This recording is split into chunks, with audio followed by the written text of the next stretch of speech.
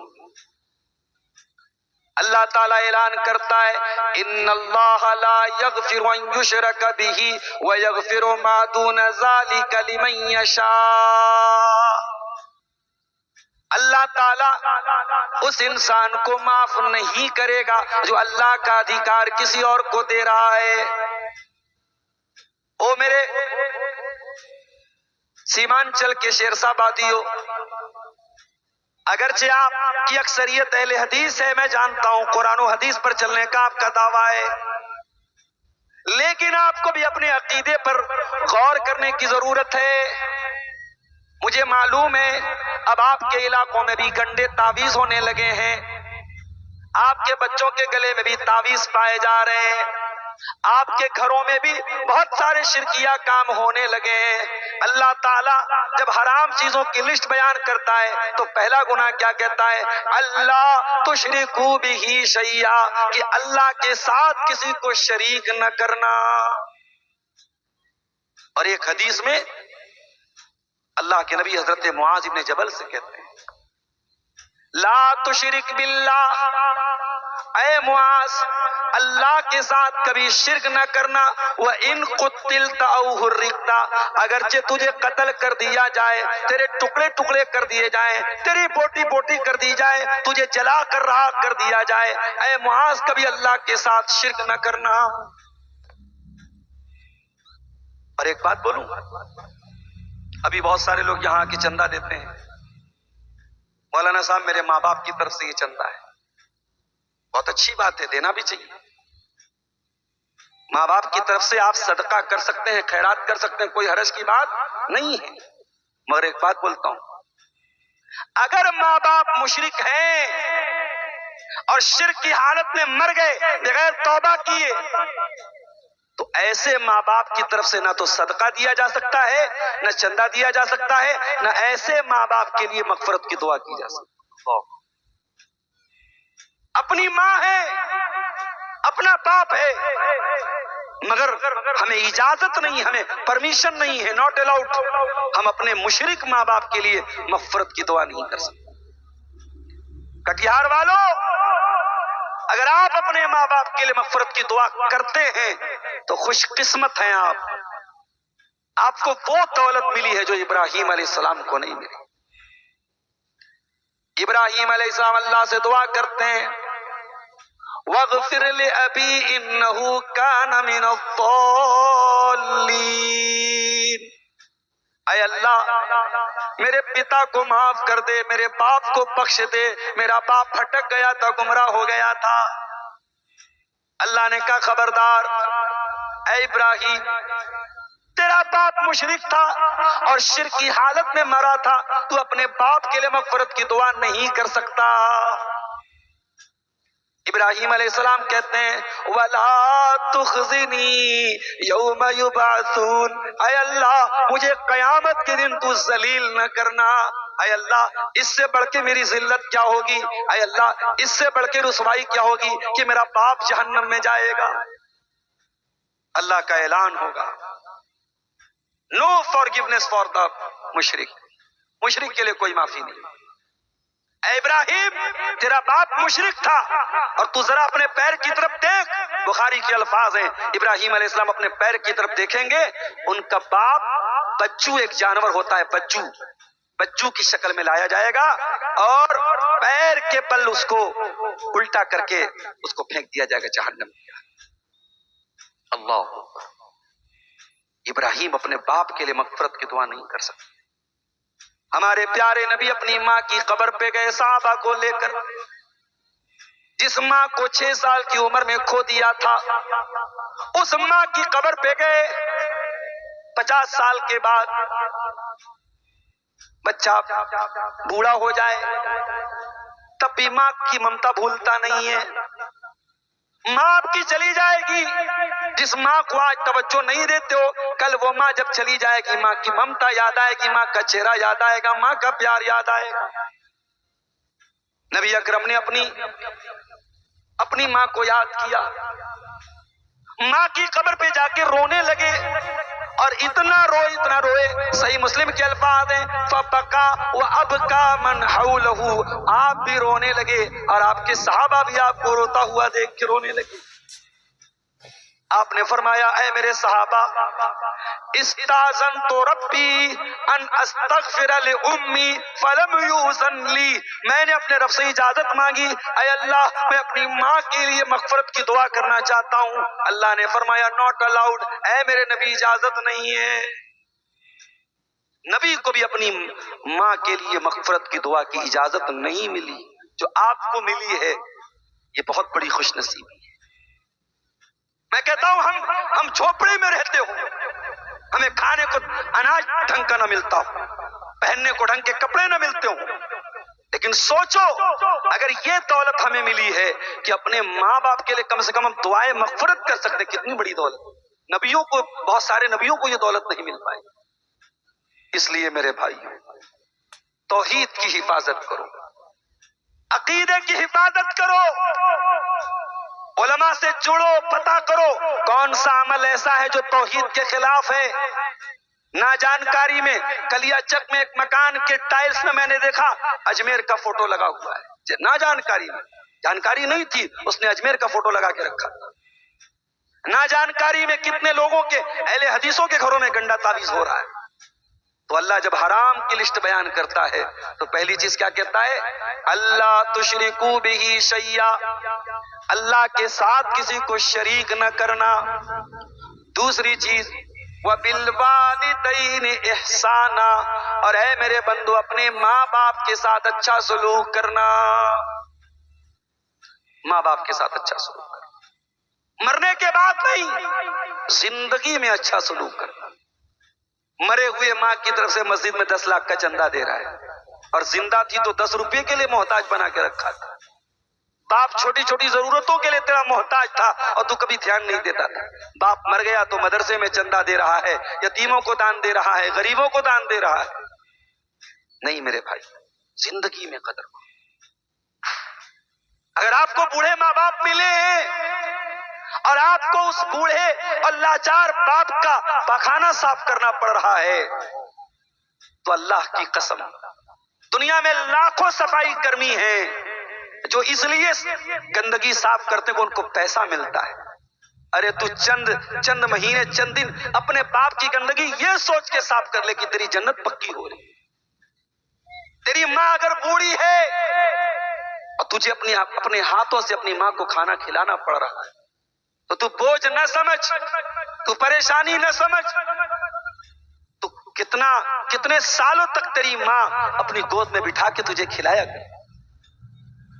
میں ایک طرفہ بات نہیں کروں گا، شادی کے بعد ہر گھر میں ساس اور بہو کا میٹر آتا ہے، شوہر بیچارہ پریشان ہو جاتا ہے، ماں کی بات مانوں کہ بیوی کی بات مانوں؟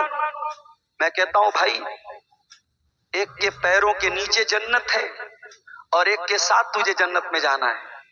ایک شریک حیات ہے اور ایک سبب حیات ہے۔ ایک نے تجھے پیدا کیا اور ایک تیرے لیے تیرے بچوں کو پیدا کرے گی۔ ایک تیرے بھروسے سب کچھ چھوڑ کے آئی ہے اور ایک نے ساری قربانی دے کے تجھے پیدا کیا ہے۔ تجھے بیلنس کرنا ہے، تجھے ماں کا بھی خیال کرنا ہے، تجھے بیوی کا بھی خیال کرنا ہے۔ وَبِالْوَالِدَيْنِ إِحْسَانًا، اور اے میرے بندو اپنے ماں باپ کے ساتھ اچھا سلوک کرو۔ تیسرا حکم، 10 باتیں مجھ کو بیان کرنی ہے، جیسے ہی 10 بات پوری ہوگی ٹاپک ختم ہو جائے گا۔ اور اگر مولانا جرجی صاحب اسٹیج پر آ گئے تو ویسے بھی